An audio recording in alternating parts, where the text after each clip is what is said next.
حول ولا قوة إلا بالله العلي العظيم. أعوذ بالله من الشيطان اللعين الرجيم. بسم الله الرحمن الرحيم.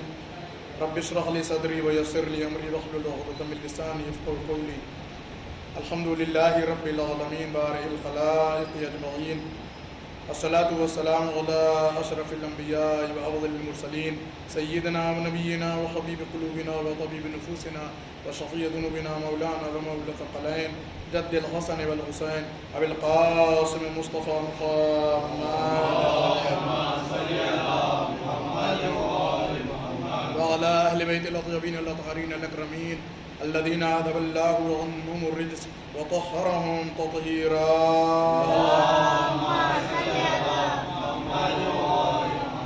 اللعنة الدائمة الباقية على أعدائهم وقتلتهم وغاصب حقوقهم ومنكر فضائلهم وعصمتهم وولايتهم وطهارتهم والشاكين فيهم والمنغرفين عنهم أجمعين من الآن إلى يوم الدين.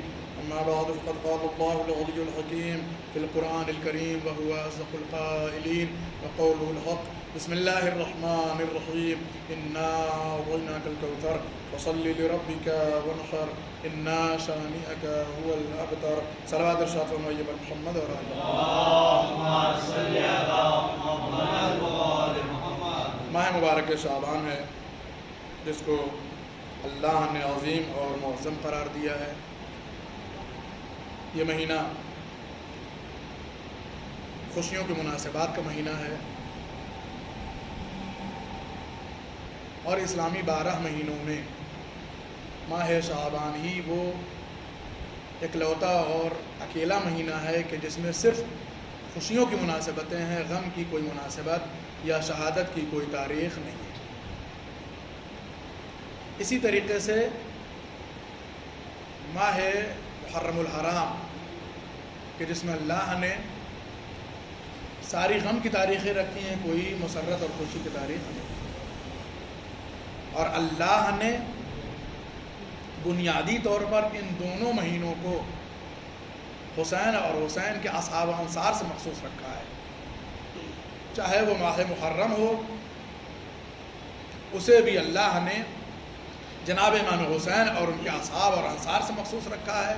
ان کی شہادتیں اس میں واقع ہوئی اس مہینے میں، اس لیے اللہ نے احترام خون امام حسین اور احترام خون انصار اصحاب امام حسین کی وجہ سے اس میں کوئی ولادت اور خوشی کی تاریخ نہیں رکھی. اور ماہ شعبان المعظم میں اللہ نے بنیادی طور پر امام حسین علیہ السلام اور ان کے اصحاب، ان کے خاندان والے، ان کے گھر والے، ان کے بچے، ان کے بھائی، ان کے بھتیجے کی تاریخ ولادت رکھی. لہذا اس احترام میں اللہ نے، اور شاید اس عظمت میں کوئی اور اضافہ نہ ہو سکتا ہو، اس لیے اللہ نے کوئی اور دوسری مناسبت بھی نہ رکھی. یا یہ کہا جائے واضح لفظوں میں کہ یہ پورا مہینہ ماہ شعبان بالکل اسی طریقے سے حسین اور حسین کے گھر والوں کے لیے مخصوص ہو گیا ہے جیسے ماہ محرم کو اللہ نے مخصوص رکھا ہے امام حسین سے. یعنی صحیح معنوں میں اگر کربلا کو تاریخ کے لحاظ سے سجتا ہوا دیکھنا چاہ رہے ہوں تو ماہ شعبان المعظم کو دیکھا جائے کہ جہاں اللہ نے پہلی شعبان کو ہی جناب امام حسین علیہ السلام کی ہمشیرہ محترمہ خواہر محترمہ جنہیں جناب زینب سلام اللہ علیہ کہا جاتا ہے، ان کی ولادت بھی ہے. اور اس کے بعد ایک سلسلہ شروع ہو جاتا ہے ولادتوں کا ماہ شعبان المعظم میں کہ جیسے امام حسین کی ولادت ہو، جناب ابوالفضل العباس کی ولادت ہو، جناب سید سجاد کی ولادت ہو، جناب علی اکبر کی ولادت ہو، جناب قاسم کی ولادت ہو.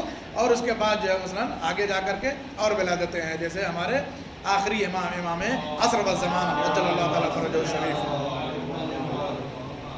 یہ پورا مہینہ کیا ہے؟ شعبان کا ولادتوں کا مہینہ ہے، مسرتوں کا مہینہ ہے، خوشیوں کا مہینہ ہے کہ جس میں اللہ نے صاحبان ولا کے لیے، اہل بیت کے چاہنے والوں کے لیے، اہل بیت کو ماننے والوں کے لیے خوشیاں ہی خوشیاں رکھی ہیں. اب ظاہر سی بات ہے کہ جو ہے وہ یہ جشن جو ہے وہ کئی معصوم اور کئی ممدوح اور کئی مولود کے حوالے سے ہے. لہذا گفتگو تو اگر ہونا ہو تو ظاہر سے بات ہے اگر جو ہے وہ 5-5 10 منٹ بھی ہر ممدوح کے لیے ہر مولود کے لیے بولا جائے تب بھی ایک طولانی گفتگو ہو سکتی ہے، ایک بڑا جو ہے وہ بیان ہو سکتا ہے، لیکن ظاہر سے بات ہے کہ اتنا طولانی بیان نہیں ہو سکتا ہے اور نہ کیا جانا چاہیے۔ بس اختصار سے اگر آپ کی خدمت میں عرض کریں تو یہ جو تاریخ ہے بالخصوص یہ پہلا ہفتہ ماہ شعبان کا کہ جس میں اللہ نے جناب زینب سے لے کر کے جناب قاسم تک کی جو ہے وہ ولادت کو رکھا ہے۔ یعنی اگر دنیا سیکھنا چاہتی ہے کچھ، ظاہر سی بات ہے کہ ہر ممدوح کے لیے ہر مولود کے لیے گفتگو نہیں ہو سکتی اتنے کم وقت میں، لیکن اگر بات کو بہت مختصر کر کے آپ کے سامنے پیش کیا جائے تو یہ بات کہی جا سکتی ہے کہ اگر دنیا واقعی کچھ سیکھنا چاہتی ہو یا دنیا والے اپنی دنیا کے ساتھ ساتھ اگر واقعی عاقبت کو بھی بنانا چاہتے ہوں تو پورے سال کو نہ صحیح صرف ماہ شعبان کے پہلے ہفتے پر نگاہ ڈال لیں، چاہے وہ خواتین ہوں کہ جس ماہ شعبان کی پہلی تاریخ کو جو ہے وہ جناب زینب کی ولادت ہے، ان کے کردار پر نظر ڈالیں، ان کے کردار کی تأسی اور اطاعت کریں تاکہ اپنی زندگی اور اپنی آخرت دونوں جو ہے وہ کیا ہے کامیاب ہو سکے۔ یا مولانا حسین کی ولادت کو دیکھنا ہو، ان کی بندگی، ان کی اطاعت، ان کی ریاضت خدا کی بارگاہ میں ان کی مناجات کو دیکھنا ہو، تو انسان اپنی زندگی میں امام حسین علیہ السلام جیسے معصوم کردار کو کیا ہے اتار سکتا ہے، اپنی عاقبت اور آخرت اور دنیا سب کے سب سنوار سکتا ہے۔ جناب ابو الفضل العباس جن کے لیے بہت سارے پہلو ہیں بیان کے، ایک صلوات پڑھیے پر محمد و آل محمد، چونکہ ہم جس شب میں ہیں یہ شب جو ہے وہ ولادت جناب ابو الفضل العباس، ولادت جناب امام زین العابدین دونوں کو جو ہے وہ کیا ہے رکھتی ہے اور دونوں سے مربوط ہو جاتی ہے۔ آپ دیکھیں کہ جناب ابو الفضل العباس کی شخصیت کیا ہے، ایک ایسی شخصیت کی جو واقعا مطیع محض ہے، جو ہر لمحہ اپنے مولا کے لیے، اپنے آقا کے لیے، اپنے امام کے لیے، اپنے ہادی کے لیے، اپنے رہبر کے لیے، ابھی آپ نے سنا اشعار میں کہ جو ہے وہ کیا ہے خادم کہتے رہے خود کو غلام کہتے رہے امام کا، خود کو نوکر کہتے رہے، ہے نا، خود کو جو ہے وہ امام کا خدمت گزار کہتے رہے، کبھی نہیں کہا کہ ہم ان کے بھائی ہیں جبکہ تھے بھائی۔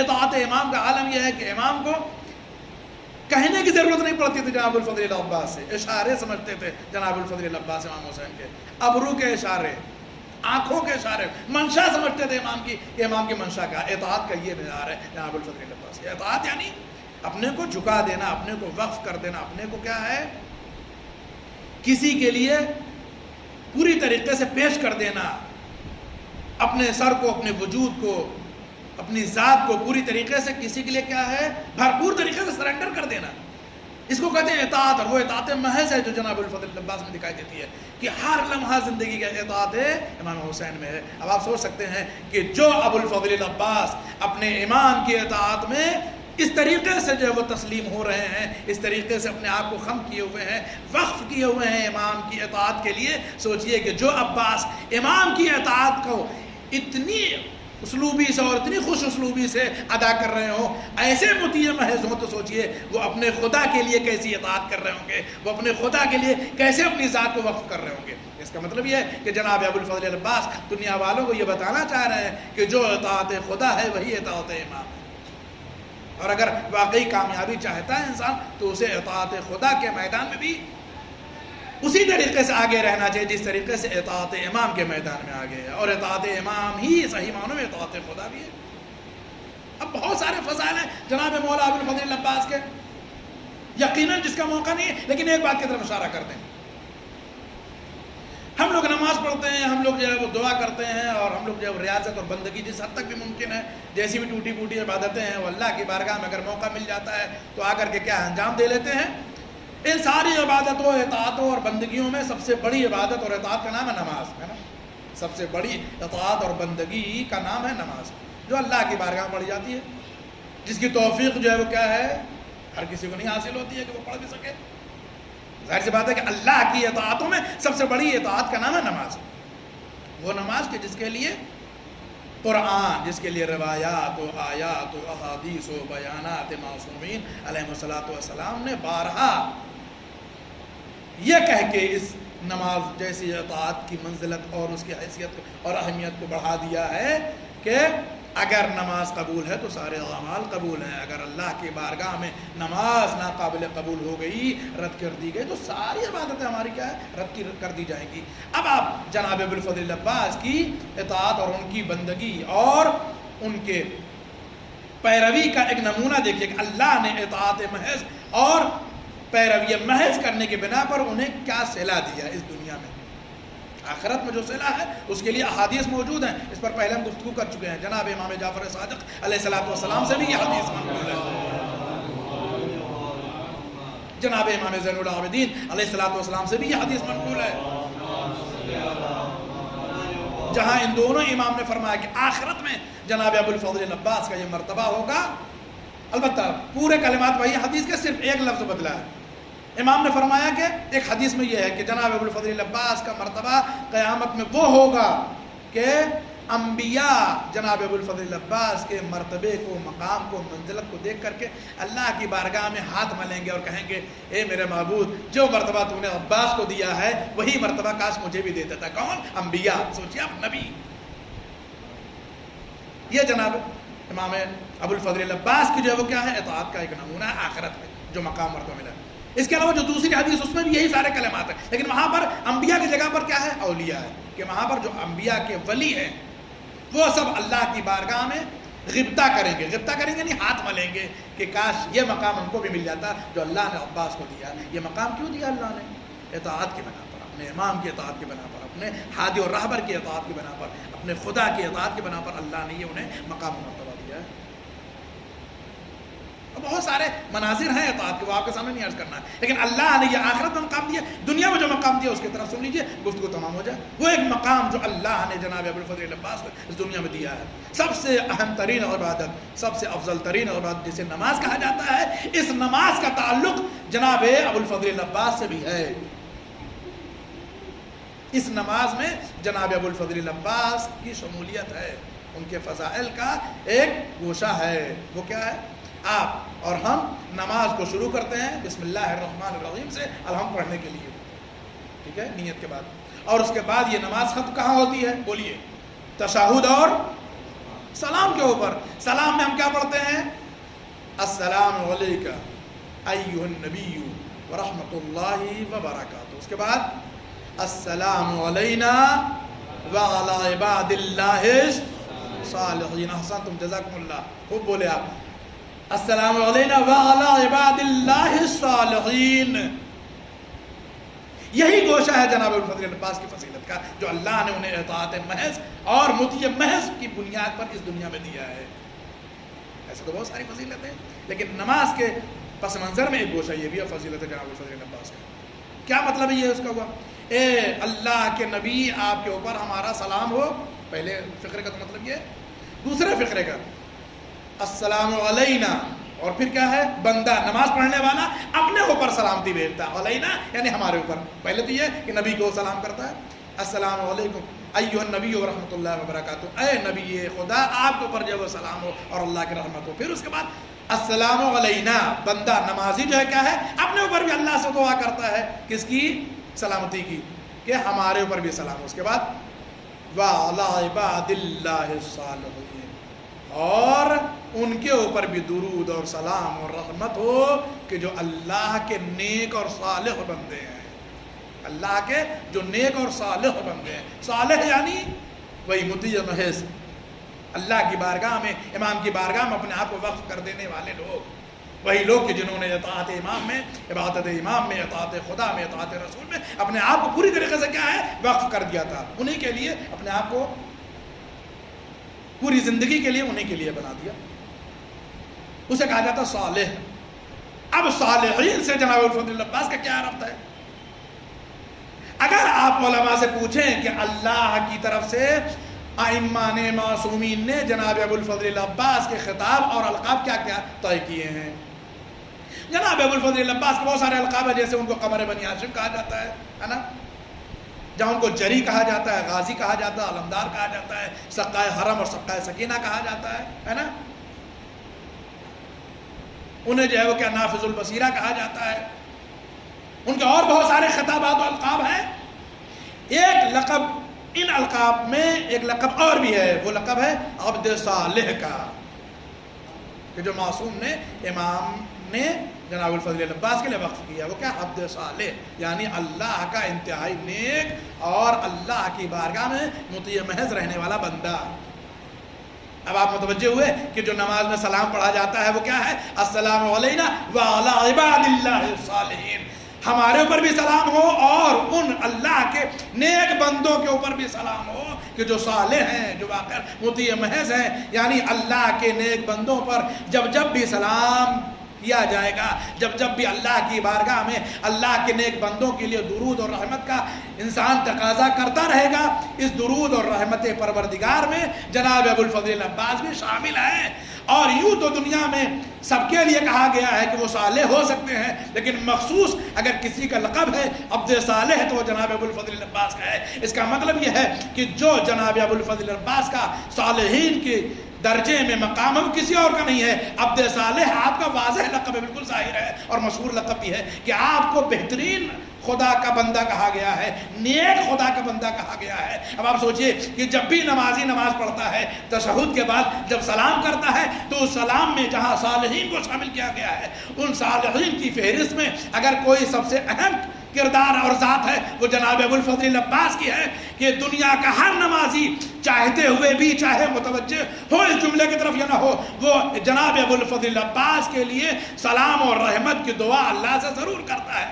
اللہ نے جو مقام آخرت میں رکھا وہ تو رکھا ہی ہے، دنیا میں بھی یہ مقام رکھا ہے اور سلام کو واجب بھی کر دیا ہے کہ کسی کی نماز اس وقت تک مکمل نہیں ہو سکتی ہے جب تک نماز میں سلام کو بھی ادا نہ کر لے، اور اس سلام میں اللہ نے جناب ابو الفضل العباس کو بھی شامل کر لیا ہے عبد صالح ہونے کے عنوان سے۔ اس کا مطلب یہ ہے کہ کسی کی نماز اس وقت تک مکمل نہیں ہو سکتی ہے جب تک وہ عباس کے اوپر سلام نہ پھیر لے، اور اللہ نے یہ انہیں امتیاز دیا ہے، یہ فضیلت دی ہے کہ اللہ نے سب سے بہترین، سب سے افضل ترین، سب سے مقبول عبادت میں اگر کسی کو شامل کیا ہے صالحین کی فہرست میں صالح ہونے کے عنوان سے، تو جناب ابو الفضل العباس کو کہ ہر بندے کے اوپر یہ فرض کر دیا ہے کہ اپنی نماز کو اگر پورا کرنا ہے تو عبد صالح کے اوپر سلام کرنا پڑے گا، ان کے لیے درود کی دعا کرنی پڑے گی۔ ایک صلوات پڑھیے پر محمد اور آل محمد۔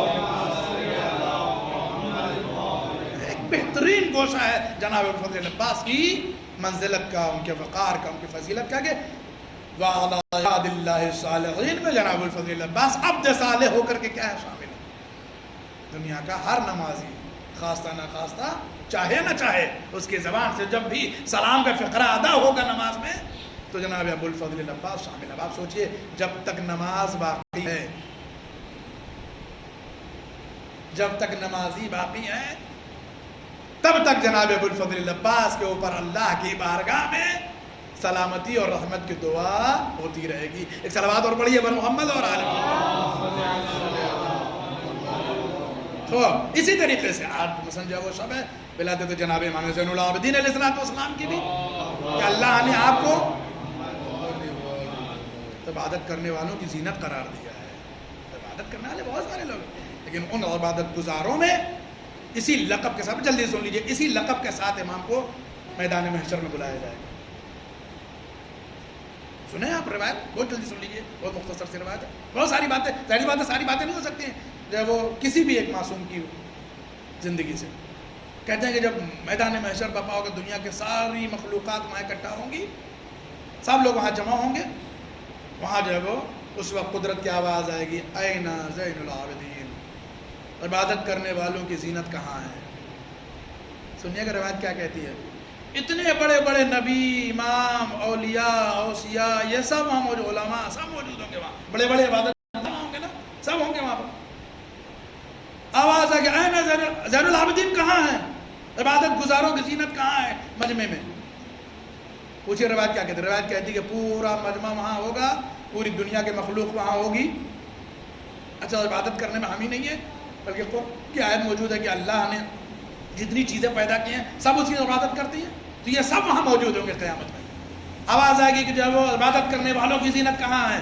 روایت کہتی ہے کہ جب یہ آواز آئے گی تو پوری اس جمعیت میں، پورے اس مجمع میں سناٹا چھا جائے گا، کوئی نہیں بولے گا۔ بڑے بڑے عبادت کرنے والے ہوں گے وہاں، نبی، امام، ولی، عالم، ہے نا، عابد، سب ہوں گے وہاں پر. لیکن روایت کہتے کوئی نہیں اٹھے گا، کوئی نہیں بولے گا کہ ہم ہیں. پھر ندا آئے گی این زین العابدین. زین العابدین کہاں ہے؟ یعنی عبادت گزاروں کی زینت کہاں ہے؟ کوئی نہیں اٹھے گا. تیسری بار آواز آئے گی تو روایت یہ ہے کہ پوری کائنات و مخلوق جب جمع ہوگی وہاں اور بار بار خدا پوچھے گا کہ عبادت گزاروں کی زینت کہاں ہے؟ کھڑے ہو آئیں. کوئی نہیں کھڑا ہوگا تو بس وہی کھڑا ہوگا جو حسین کا فرزند ہے، وہ امام زین العابدین. وہ کھڑے ہوں گے قیامت میں اور کہیں گے ہاں پروردگار ہم تیری بارگاہ میں حاضر ہیں. سوچیے اب کیا مقام مرتبہ، کیا مقام مرتبہ. عبادت کرنے والے بہت سارے، لیکن واقعا جیسی عبادت کیا ہے جناب امام زین العابدین کی اسے کسی کو نہیں. اب اس کے پیچھے بھی ایک پورا واقعہ ہے، وہ نہیں بیان کریں گے کہ جناب امام زین العابدین کو زین العابدین کیوں کہا جاتا ہے. اگر آپ نے کبھی سنا ہو بس نام لے لیتے ہیں اس واقعے کا، آگے بڑھ جاتے ہیں. نماز میں آپ کھڑے تو شیطان نے کیا کیا؟ آ کر کے سانپ کی صورت میں آ کر کے آپ کے انگوٹھے کو چبانا شروع کر دیا.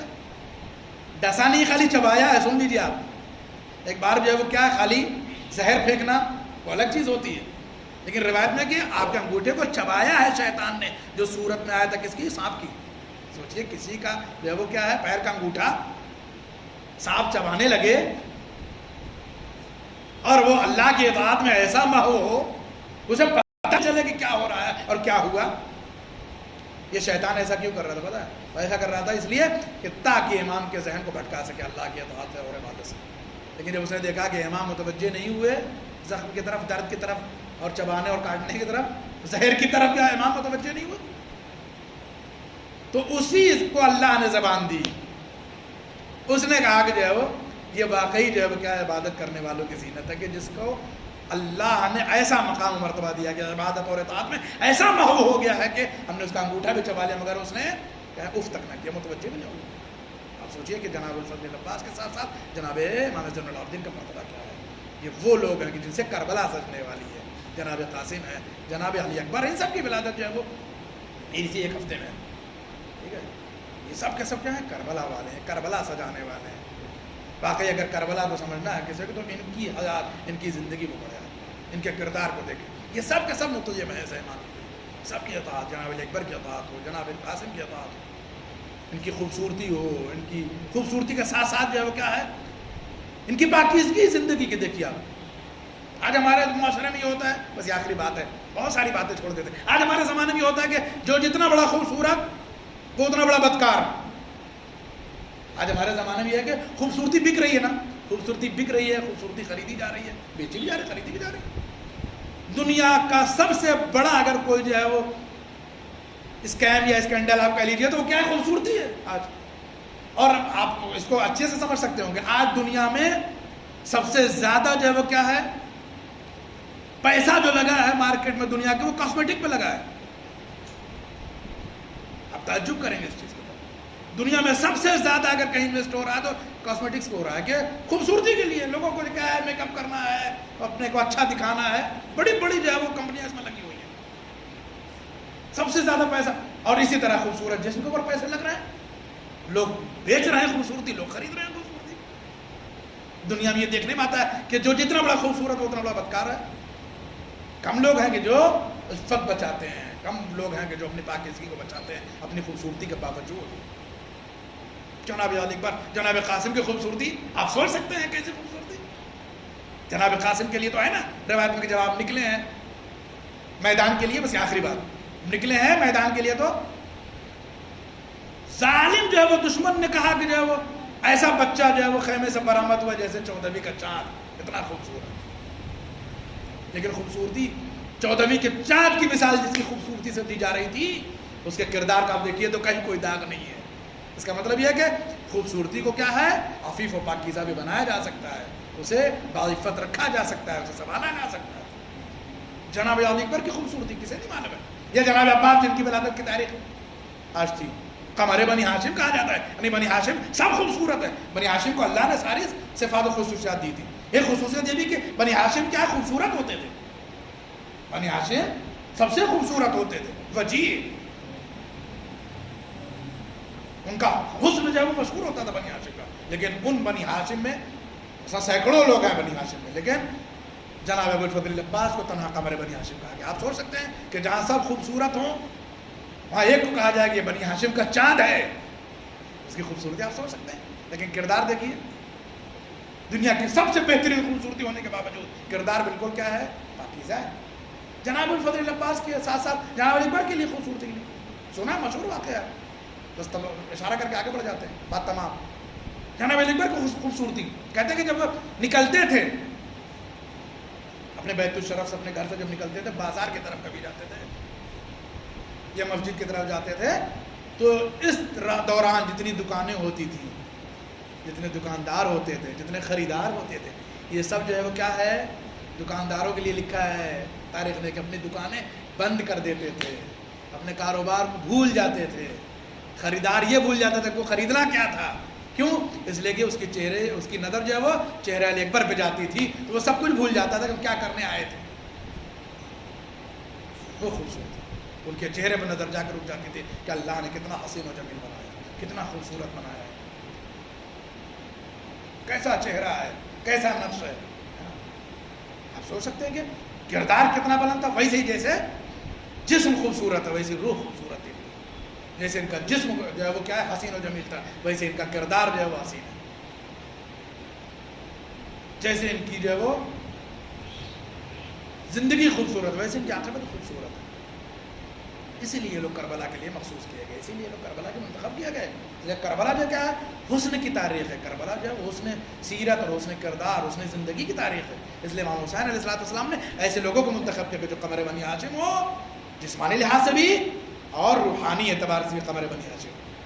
جناب قاسم کو اس لیے لے کے آیا کہ اگر وہ چاند کی طرح ہیں تو کردار بھی ان کا چاند کی طرح چمکتا ہوا ہے. جناب علی اکبر کو اس لیے لے کے آئے کربلا میں کہ اگر وہ اتنے حسین و جمیل ہیں کہ دنیا کے سارے لوگ کاروبار بند کر کے ان کے چہرے کو دیکھنے میں مہو ہو جاتے ہیں. کربلا میں اس لیے بھی لے کے آ رہا ہے تاکہ کربلا کی تاریخ پڑھنے والا حسن کربلا کو جب دیکھے تو وہیں ٹھہر کر سوچنے میں مجبور ہو جائے کہ اللہ نے کیسے حسین پیدا کیے تھے, اور حسین نے کربلا کے شہیدوں کو کس طریقے سے منتخب کیا تھا. حسین نے صرف خون نہیں دیا ہے بلکہ شہادت کی وہ حسین تاریخ پیش کی ہے کہ جس کو پڑھ کر دنیا اپنی اس دنیا کو بھی آباد کر سکتی ہے, آخرت کو بھی سنوار سکتی ہے. ایک صلوات پڑھیے پر محمد اور آل محمد.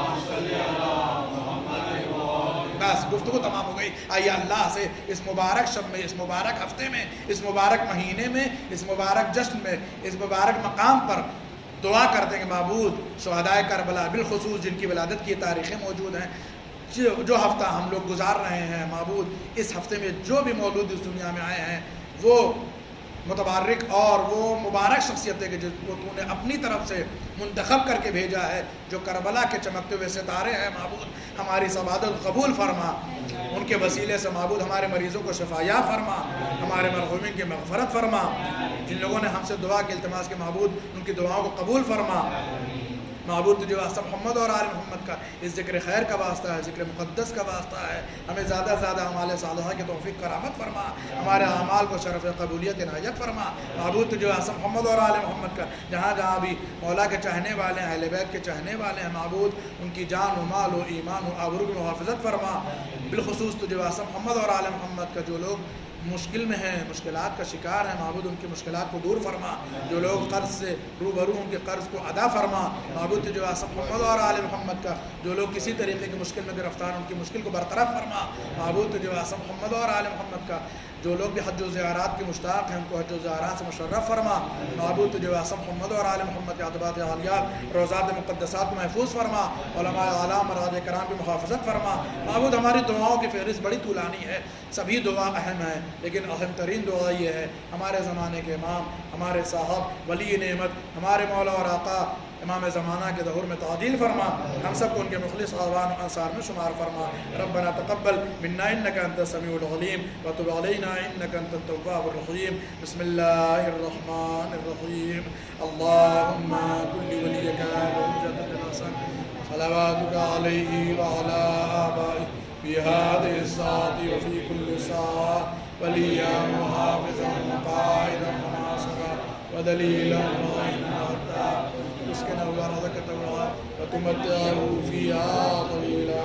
اللهم صل على محمد وآل محمد وعجل. بارك